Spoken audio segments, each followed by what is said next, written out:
All right, welcome back to the Lion's Den. I will have Paul on. Paul's going to have an episode. You're really going to enjoy it. I just listened to it. He always does a fantastic job, though. So James Henry did a great job in tabbing him as the next director of education.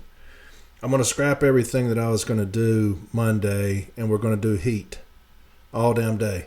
We're going to do heat-related issues, heat-related grievances. Too much shit's coming in right now where management is fucking us over already. And we just got into the hottest days, fixing to get into July and August. And so we're going to go on and do it Monday. I'm going to do about rehydration, hydration. We're going to do heat-related grievances, scanner messages, all of it Monday. I don't care if it's 4 damn hours. We're going to do it. I'm going to read heat grievances.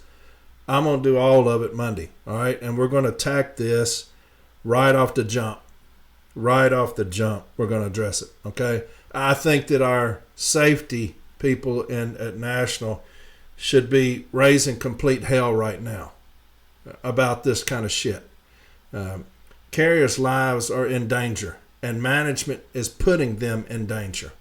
I told you about the IMPU standing up there saying, hey, a safe heat break is a stationary event, and we're going to charge you with it. No additional breaks in the heat. That's an IMPU said that. Then I got some people keep sending me screenshots, scanner message, limit exposure to the sun by finding shade to take authorized breaks. Now, we've already dealt with that. They do that every fucking year at the same time. Every time it's fixing to get hot, authorized breaks. I've been here 34 years. I know I'm going to take a break as needed. I'm going to jump in somebody's pool. I'm going to drive down the street to an air-conditioned building and sit there until I get myself right. I know that. But CCAs, new hires, when you say authorized breaks, that is deadly to them. It's dangerous. And we need to address it. Here's another one. No sit time, all caps. No sit time. Please take breaks as authorized. If you need a cool place, check in. No sit time. Now, what does that mean to you? No sit time. It means to me that the supervisors tell me I can't sit anywhere. No sit time in all caps. So what does the new hire think about that? Well, I can't take breaks as needed in the heat because my supervisors tell me no sit time. So how can I take breaks as needed in the heat if I can't sit? If there's no sit time. You also had the one with Eugene Gates Jr. What they say? Keep it moving, beat the heat. Everything that they do is designed to fuck us over. Every single thing that they say is designed for numbers purposes only. That's all they care about is numbers. That's it. You are nothing but a number. You take a break in the heat, you're making them lose their hours, their supply. Same point last year. Why are y'all losing time? Well, my carrier's out there taking fucking breaks in the heat. Go send a message, tell them don't. Tell them keep the shit moving. No sit time. Tell them. Here's another thing. Somebody put up on social media. Yesterday, I went to the supervisor's desk to give them my $39.96, and I noticed 3 sheets of paper with every carrier's name on them and a signature next to each one. At the top, it read, Fiscal Year 2026 Heat Illness Prevention Program Training Refresher. He said, guess who they didn't come to a signature for? So they're falsifying signatures on the Heat Illness Prevention Program still. They're still falsifying it. You know why? Because we didn't take it seriously when they did it initially. We're raising hell on here. We're raising hell on here, and your president came out and said there were some discrepancies. They're intentionally falsifying heat training. Do you know who that affects? People that have never had heat training. People that don't know what they're supposed to do. If I'm a new hire and I succumb to the heat, I don't know that I'm supposed to call 911. I'll call my manager. And what are they supposed to do? Immediately call 911. I'm going to read a DRT decision. Somebody just sent me. It says, the dispute resolution team has resolved this dispute by determining, based on the facts circumstances contained in the case file, a violation of the national agreement occurred. In an effort to resolve this instant grievance, management must adhere to its obligation under the Heat Illness Prevention Program Safety Talk number 2068 to immediately call 911 should a letter carrier report any signs or symptoms of heat-related illness upon determining medical attention is necessary and to provide safe working conditions. Management is also reminded of its obligation to comply with binding grievance settlements and its responsibility to maintain an atmosphere that assures mutual respect in the workplace. You shouldn't have even filed that grievance. That grievance should have never been filed. Because in an effort to resolve the incident grievance, management must adhere to its obligation. That's wonderful. Maybe I should adhere to my obligation to be regular in attendance. Maybe if I got a removal, I'm going to say, hey, look, I get that I've been gone majority of the year. I've missed 8 months out of the first 8. But if you can, I'm going to write this up myself and just sign it. And I'm going to say that Corey needs to adhere to his obligation to be regular in attendance. Wonder if that would go over real well. I don't know why we give them such breaks in the grievance procedure. I don't know why there's such a double standard. But there is. And then they failed to follow 2 prior grievance settlements, and here's what they get for that. Management is also reminded of its obligation to comply with binding grievance settlements. I don't guess the first 2 reminded them of that. I don't guess the first 2 signed grievance settlements reminded them of their obligation to adhere to grievance settlements. But here's the situation. A carrier's out there, and I don't know the tenure of this young lady. She falls ill due to the heat and calls in to the supervisor. Now, if she is out of her element, she's already in disarray. Because if you've ever succumbed to the heat, you know what I'm talking about. I had it happen to me once. I was working in the yard when it happened, but it happened to me, and it will fuck you up. It will fuck you up if you have any kind of heat stroke, heat exhaustion, anything like that. You're in disarray. So I may just have one phone call. If they don't know that I can call 911, and they may not know that, I'm going to call the boss and say, hey, I'm not well. I'm hurting. I've just overcome by heat. They're obligated to call 911. Matter of fact, it's in the damn decision. It says, the HIP contains the following relevant information. It's in the decision. Employees should report any signs or symptoms of heat-related illness to their supervisor, who should then call 911 immediately. That's their obligation. 911 immediately. That's what they're supposed to do. And then they got Article 14. It is a responsibility of management to provide safe working conditions in all present and future installations. Here's what happens. The young lady calls in and says, I'm not well. I have succumbed to the heat. I'm in trouble. So instead of calling 911, the supervisor drives out there, gets her, and drives her to a hospital in an adjoining county. Not even the closest one. In an adjoining county. She could have been dead by then. The reason you call 911 is because they're probably going to get there before you are, and they can immediately render help. But you have this fool. He gets a call. Drives out there, I guess just to make sure that we're not lying. Drives out there, gets the young lady, and then drives her to a fucking hospital in another county. She could have died before she got there. And so here's what management says. Here's their excuse. The supervisor responded to the carrier's report of heat exhaustion in a good faith and took timely action. You didn't take timely action. What happens is, if you're supposed to call 911 immediately, that's timely. And when you don't do that, it's untimely. Any response after that is untimely. Because what you're supposed to do is call 911 immediately, right? When we say 16-7, they're supposed to immediately put us off the clock. They don't have a problem with that. But when you're supposed to immediately call 911 because my carrier's out there possibly dying, what does he do? Gets his dumb ass in the car, drives out there, I guess to check and see, are you really in trouble? Well, you may be. Here, get in. I'll put some air conditioning on you. I'm going to drive you, ain't no telling how long, to an adjoining county's hospital. That keeps on. The grievant delivers mostly to air-conditioned businesses on her route. So now it's her fault. It's her fault that she succumbed to the heat. They don't know how that works. They don't know how heat works. If I'm in a vehicle and it hits me, it's too fucking late. It's too damn late. That's the reason we take breaks as needed. It's not breaks after it's too fucking late. It's not, hey, when you succumb to the heat, go sit in the air condition. You have to take breaks as needed during the day. That's the reason we don't have a set amount of breaks. It's breaks as needed in the heat. Not authorized breaks, none of that shit. No sit time.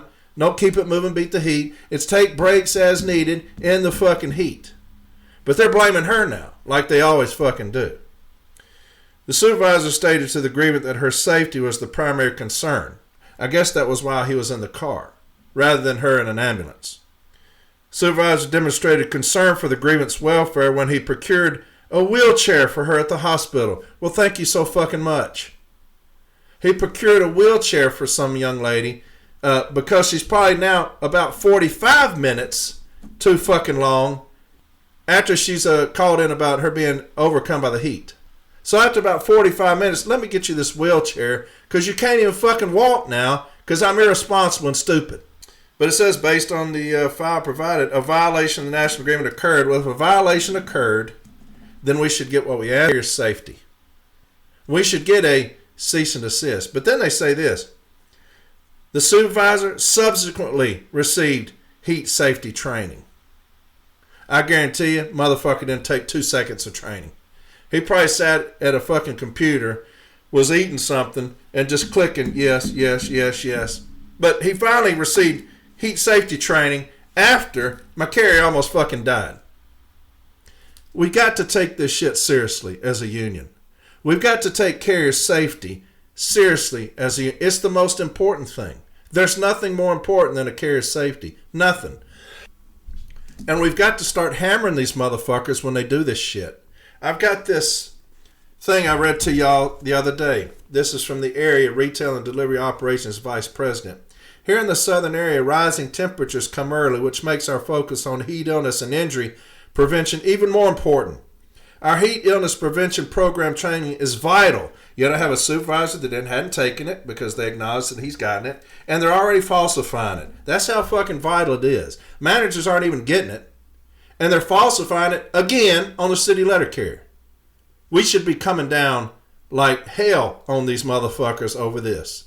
Nationally, we should be raising hell over this. People need to be snitched on into the news media over this. It's going on again and again and again and a fucking again about our heat safety and the neglect by management when it comes to that. It says, she goes on, as is adherence to all tips provided such as proper hydration, pacing ourselves. When you say pacing ourselves, are you talking about no sit time? Are you talking about keep it moving, beat the heat? Talking about only take breaks, authorized breaks? Is that the pacing ourselves throughout the day? Is that what you're talking about? Because they're not getting the fucking message. When you send out a scanner message saying no sit time, that's not telling my carriers to pace themselves. It's not saying, hey, pace yourselves throughout the day. That's not what they're saying. Keep it moving, but beat the heat. That to me doesn't translate into pacing ourselves throughout the day and recognizing the signs of heat stress in ourselves and others. I'm going to say ourselves. I'm going to say, and I'm going to just go out on a limb here. When we say ourselves, I'm going to say not one fucking supervisor, manager, postmaster, district manager, anybody in ops, anybody in the area has ever succumbed to the fucking heat in their fucking office. I'm going to go out on a limb and say that. I'm going to say the only ones who have even a remote chance of being overcome by the heat are us doing the fucking work out on the fucking street. I'm going to say that. Clerks probably don't have an issue with succumbing to the fucking heat. So I don't know who she's talking about when she says ourselves. She should say our city and rural carriers. We're the only ones out there doing the fucking shit in the heat. So Monday, that's what we're going to do. We're going to address the fucking heat. At length. At length. All right? We should have a good time. We're going to file grievances all the fucking time on heat. We're going to file fucking grievances. Now look, I don't care if we get sold out above us. On the workroom floor, we're going to do our fucking job. We're going to hold management accountable on the fucking floor. That's light blue. We're going to do that. You got all these podcasts out right now trying to educate light blue. You know why? Because we're not getting it nationally, regionally, and locally. in a lot of places. Now, some do a very good job. I'll take that back. Some do an outstanding job, and I'll give them that. But there's a lot of places, cowardice has destroyed their region. Their business agents ain't worth a pot to piss in. Ain't worth shit. Nationally, asleep at the fucking wheel. So what we're going to do, Light Blue, what we're going to do on the workroom floor, we're going to protect ourselves, we're going to defend ourselves, and we're going to educate ourselves. Okay? That's what we're going to do. We're going to file fucking grievances. And if it takes 3 fucking years to get it back, so fucking be it. That's the union's responsibility above us. Our job on the workroom floor, hold these motherfuckers accountable. If nobody else wants to do it, fuck off. All of you. Go fuck yourself. On the workroom floor, here, what we're going to do, hold management accountable. That's what we're going to do. So Monday, heat training, all right? Now, here's Paul on the Lions Den. Fantastic job. Y'all going to enjoy this, but I had to get that out there because I've been pissed off all fucking day. And so, yeah, that's what's going on. Tomorrow, James and I, we're going to be at Branch 53, all right? Jacksonville, Florida, time 7:30 p.m. Y'all come out and see us. Had a fantastic time last night. I mean a fantastic time in Charleston, South Carolina. They really showed out. A lot of great questions, and they are on fire. Let me tell you, that branch is on fire, man. We went there and talked to them. They were about the damn action. Branch 3902. They were about the damn action, and they are ready for fucking change. I'll tell you that. They were fired up and ready. Their president is something else, man. That dude, I thought I was passionate. That dude is passion plus. He's ready for a fucking change. And he'll tell you about it. He minces no words. And so I felt right at home. But yeah, we'll be in Jacksonville tomorrow. Look forward to seeing everybody there. And then, then we'll be in Cookeville Sunday. All right, Cookeville Sunday. Cookeville Community Center, 240 Carlin Drive, Cookeville, Tennessee. That's at 1 to 4 p.m. We're going to have a lot of CLC there. All right, so y'all come out and see us.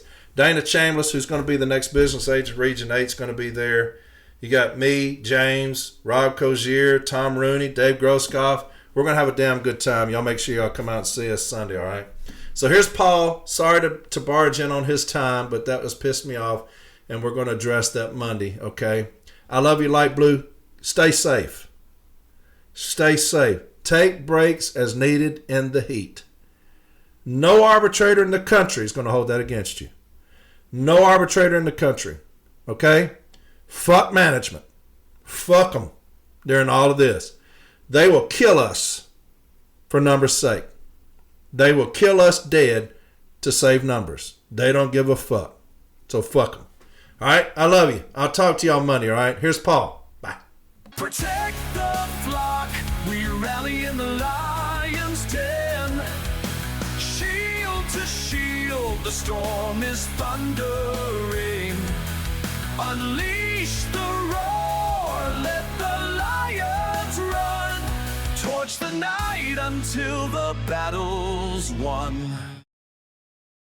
Okay, welcome, brothers and sisters, to another episode of the Lion's Den. So I've got a couple of grievance questions I've been asked to address. Then I'm going to follow up with a look at some arbitration decisions, which is what we said we're going to be doing going forward, and how we can learn from them to sharpen our grievance writing skills. But first, I've never done this on a Lion's Den episode before, but I've been asked to do a shout out, and I just can't pass this one up. Michael Green, out of Bettendorf, Iowa. Mike asked me to give a shout out to all the folks who've taken the time to do podcasts and trainings for the membership on their own free time. You know, Mike, I want to thank you for that. Any branch steward will tell you that if we got paid for what we do in thank yous, we'd all be flat broke. It just doesn't happen, but it does recharge our batteries to hear something like this. So, Michael, we thank you from the bottom of our hearts. The best days for this union are coming, and it's all because of people like you that want something better for our brothers and sisters. So keep on listening. We'll keep on doing the podcasts. You know, we all talk to each other. This is a group effort. All these podcasters out there, we chat. We're on each other's podcasts. We're just trying to do the best for the membership. So I really Appreciate the kind words. Thank you, Michael. All right, so one of the first questions I had on the grievance procedure, a couple of people asked me about filing a grievance on their own behalf at Informal A. I'm going to tell you how to do that and the pros and cons, in my opinion, of going it alone without a steward. First of all, can you do it? Yes, you can. Article 15.2a states any employee who feels aggrieved must discuss the grievance with the employee's immediate supervisor within 14 days of the date on which the employee or the union first learned or may reasonably have been expected to have learned of its cause. So yes, you can file at the informal step A as an employee, as a rank and file carrier, and it's not a terribly complicated process, brothers and sisters. If you decide to do this, it's not a hard process for the rank and file carrier to do.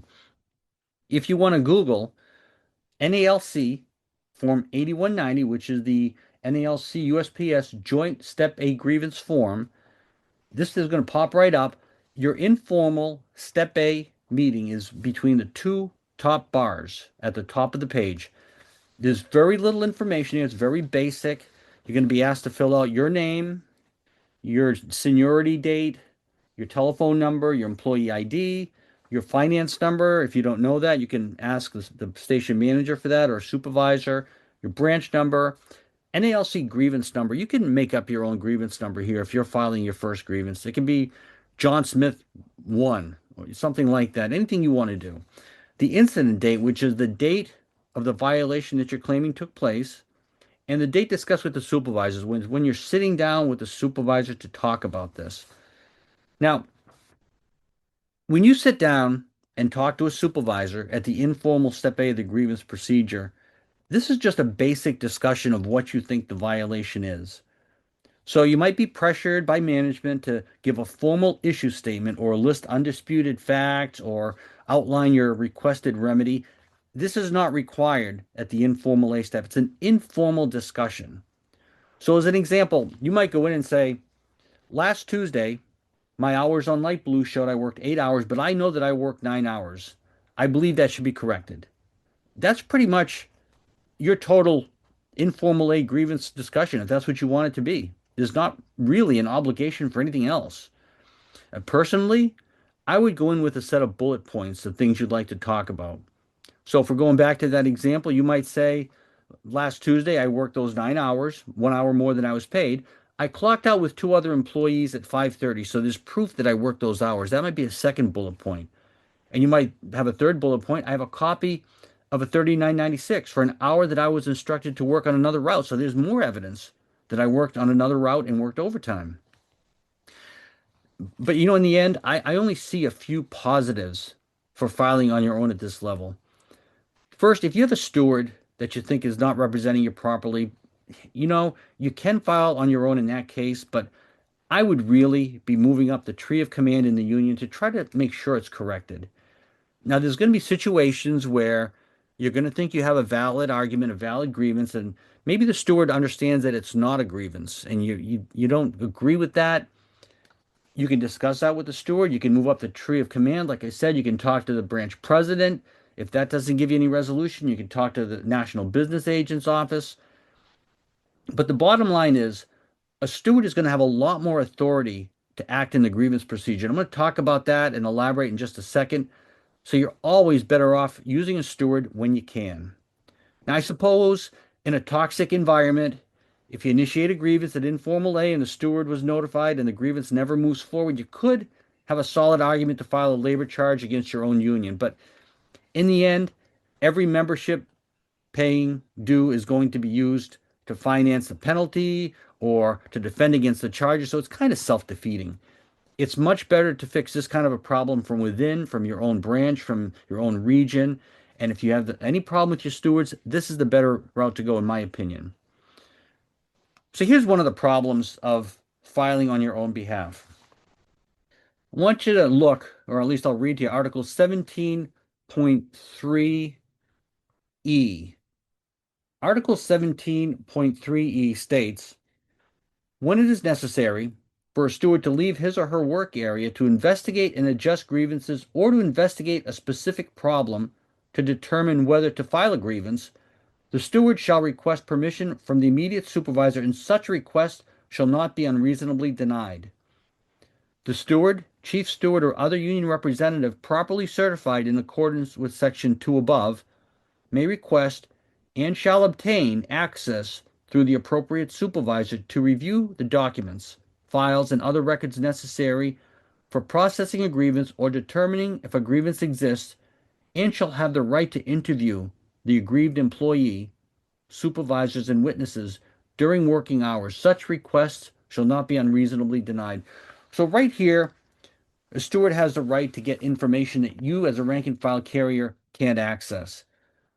So we have one arbitration decision at the regional level that's gone the other way on this, but contractually, it's just not winnable for the union to say that the rank and file carrier has a right to violate Article 17 and gather information on their own behalf. It's just not something in the contract that you have the right to do. So you're limited on the information you have to go forward. Now, Article 17.2D, which is a preceding article, does give a little wiggle room there. It says the union may certify a representative on the employer's payroll to perform the functions of a steward or chief steward. So if that were invoked by your branch, then you would act as a steward and you would have the right to gather information under Article 17.2. But I can't envision a scenario where the union would certify someone who's not trained as a steward to file a grievance in place of a steward. So I'm not sure where that would come into play. I don't see a point in having someone not familiar with the information to ask for to be put in that kind of a position, but and especially on their own behalf. I mean, even a trained steward will tell you that seeking a second set of eyes when filing a grievance on their own behalf is just a smart thing to do. So as a result of not having access to all of this information, you filing on your own behalf could miss something important. Let's look again at our example. If you think maybe you were shortchanged an hour last Tuesday, you worked 9 hours instead of 8. What if it turns out that there's a dozen other carriers who also weren't paid and you didn't have access to that info? Or what if the violation that you think happened one time went back much further and there's a much larger scope of grievance that you weren't aware of? Or it's possible that the violation you're talking about has already been addressed and maybe there's an enhanced remedy. Maybe that there's something that's been negotiated by the branch for any violation of your clock ring and manipulation of your clock rings that you don't know about. And you're going to be asking for a wrong remedy. And speaking about remedy, there's another shortfall of self-representing at informal A. Article 15.2a states that if a letter carrier instead files his or her own grievance, management must give the steward or other union representative the opportunity to be present during any portion of the discussion which involves adjustment or settlement of the grievance. So even if you file at the informal step A and you sit down with your supervisor alone to discuss this, the minute you start talking about a remedy, a steward must be present. And the reason for that is just what I just told you. There could be a larger remedy out there that you're not aware of that's already been negotiated for the same violation. So the moment a remedy comes up, a steward is going to be involved anyways.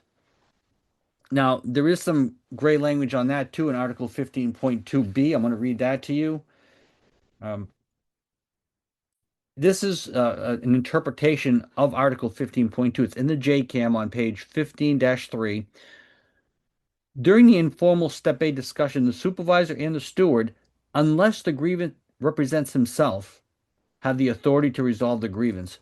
So this kind of alludes to the fact that even if a steward, it has to be present in the room during the discussion of a remedy, that the employee can insist on the remedy themselves.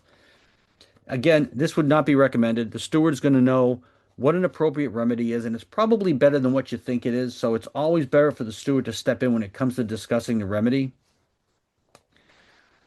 So let's talk about the appeal to formal Step A. If you do not resolve a grievance at the informal step, only a steward can appeal the grievance of formal Step A. This is Article 15.2c. I'm going to read this to you as well. Give me a little bit of reading here. Article 15.2c. If no resolution is reached as a result of such discussion, the union shall be entitled to file a written appeal to formal step A of the grievance procedure within 7 days of the date of the discussion. So this means that only a steward can appeal to formal A within 7 days. If you don't make the steward aware that you met at informal A, your grievance could be ruled untimely after that 7 days and dismissed. And if anyone tries to refile on your behalf, it can be argued the terms will be res judicata or collateral estoppel, but basically it's double jeopardy. You had your chance and you forfeited it to appeal this grievance through the process. So I guess I would say that there are a lot of shortfalls to filing on your own behalf. You certainly have the right. And I mean, if this is something you want to try and take a look at, you can do it, but I don't recommend it. I think that you're much better off using the stewards for what they're hired for, what they're appointed for or elected for by the branch. Let them represent you. If you think someone's not representing you fully, try to fix that part first before going it alone, brothers and sisters. Okay, there's another question that came up from one of the members. There's a craze that's going on in the USPS right now for filing on formal step A. Management's now trying to appoint formal A representatives from labor to handle that step of the grievance procedure. Now, this is an obvious attempt to centralize management's arguments and to try to weed out supervisors that actually might try to work with the union and correct problems. So first up, I'm going to tell you, management is within their rights to do this. Article 15.2 permits the designation of management formal A representatives from outside the installation in any situation, if they want to do that. But this really shouldn't intimidate any of our stewards, because if I'm going to be truthful with you, I've met with labor managers that are just as uneducated in arguing a grievance as any frontline supervisor can be. They're no rocket scientists, brothers and sisters. You know, they're all the same. They all pick up the JCAM, put it down, and don't even read it. We as a union make the same arguments and fight the same fight no matter who's on the other side of the table. That doesn't matter. But there is an issue right there. Right there is the problem that we're seeing and why this brother called me. Management has begun insisting on formal A meetings held via Zoom with labor representatives. And they're threatening stewards that if they don't agree to a Zoom meeting, it will be notated as a failure by the union to meet at formal A. Don't fall for this. Don't fall for this, brothers and sisters. Article 15.2C, and I'm going to read this one for you too. I'll tell you a little bit of reading here. We just read this. If no resolution is reached as a result of such discussion, the union shall be entitled to file a written appeal to formal step A of the grievance procedure within 7 days of the discussion. And if you go to the next page, actually 15-5, the installation head or designee will meet with the steward or a union representative as expeditiously as possible, but no later than 7 days following receipt of the joint Step A grievance form. So, will meet are the critical words right there. If you want to Google the Merriam-Webster dictionary definition of meet, the verb meet, the definition is to come together with, especially at a particular time or place. That does not mean to come together with on a computer screen or to see someone's face on the other side of a phone. That means to physically meet in person. So if management wants to designate a district labor representative as a formal A representative, they can get in their car, they can drive to the station, and they can meet with the steward. This should be non-negotiable, brothers and sisters. Stewards should be the ones who move a grievance forward to Step B and argue a failure by management to schedule a formal A meeting if they refuse to come to our office and meet with us physically. We need to put our foot down on this. There is no benefit, in my mind, to meeting via Zoom instead of in person. Let's not make this an easy choice for management.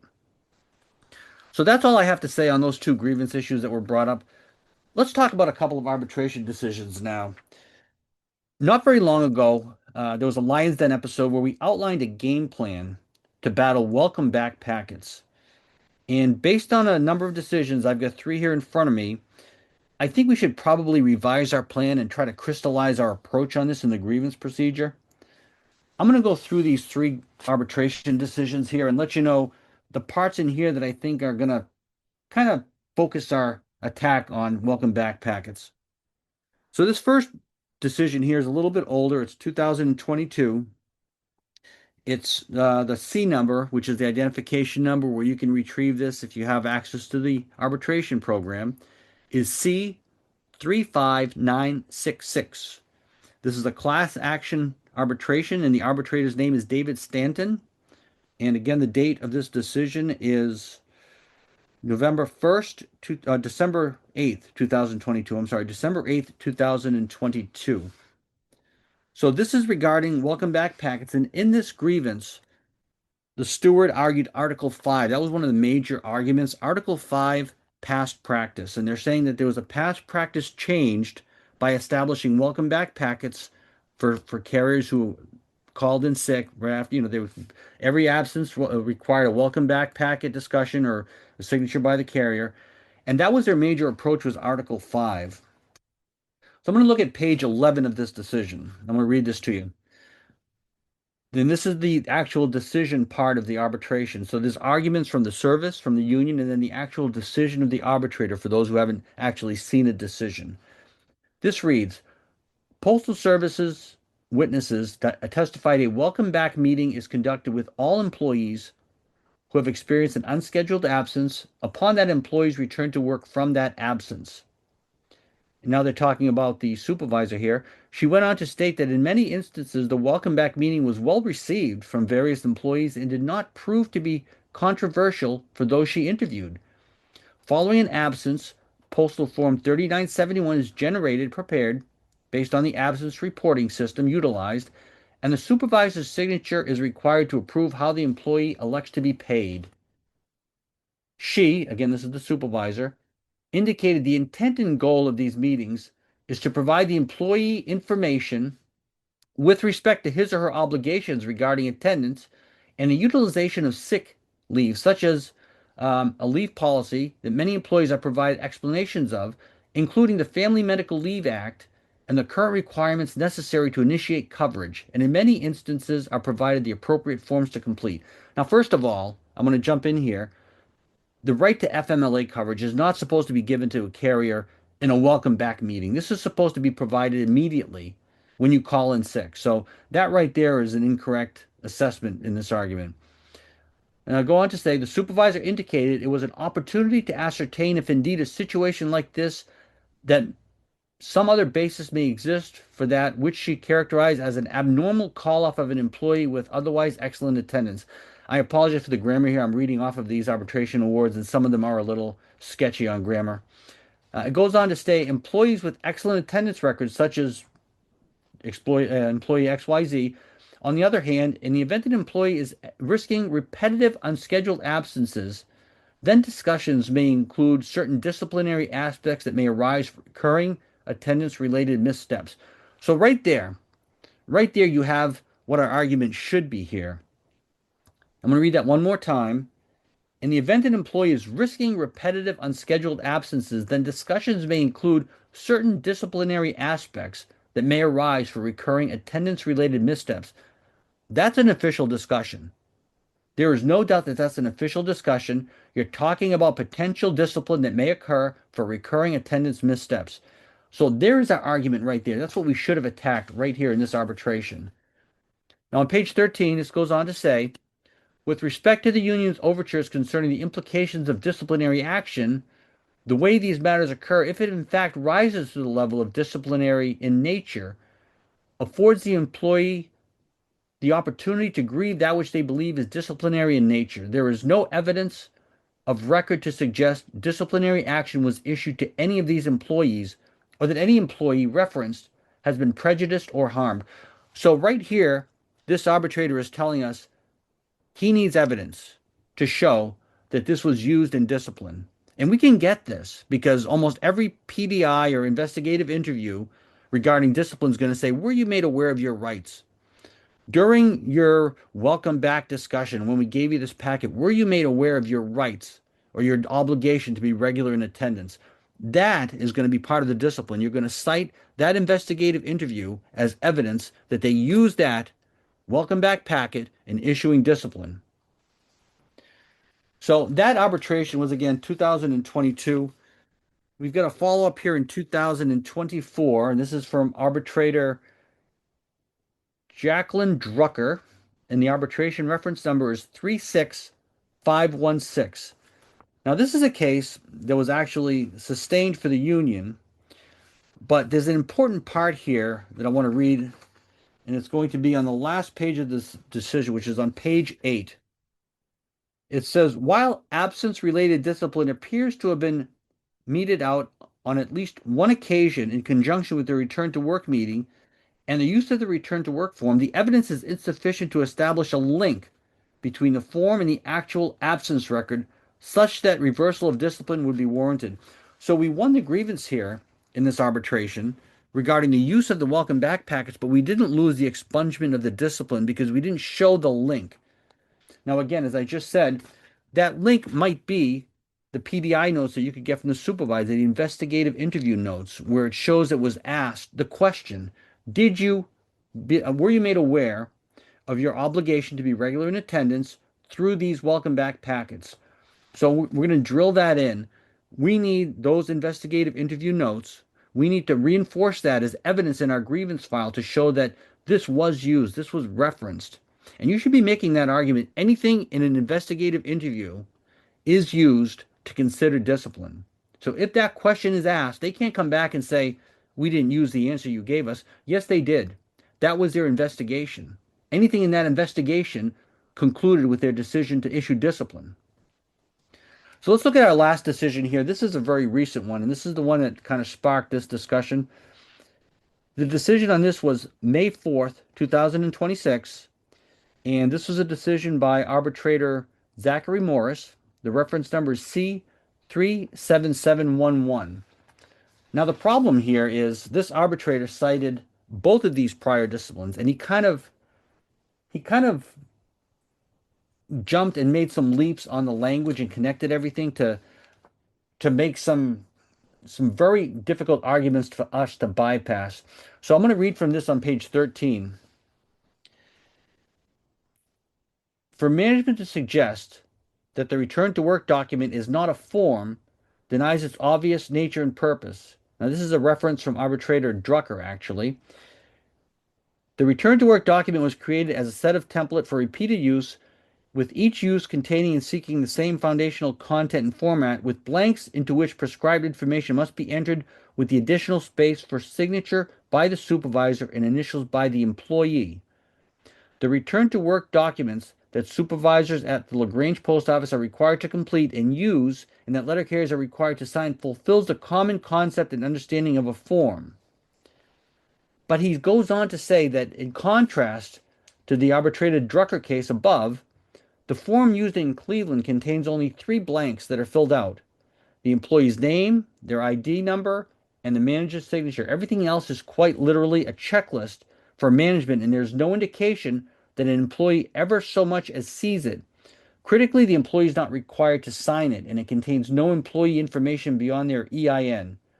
So calling it a form is a stretch. Now, that is the second arbitration decision that they're referring, which is arbitrator Stanton. So what we've got here is this arbitrator Morris, he denied that this welcome back packet is considered a form because it's too general in nature. It doesn't contain enough information about the carriers. It's just a plate checklist for things that they're trying to drill in on attendance.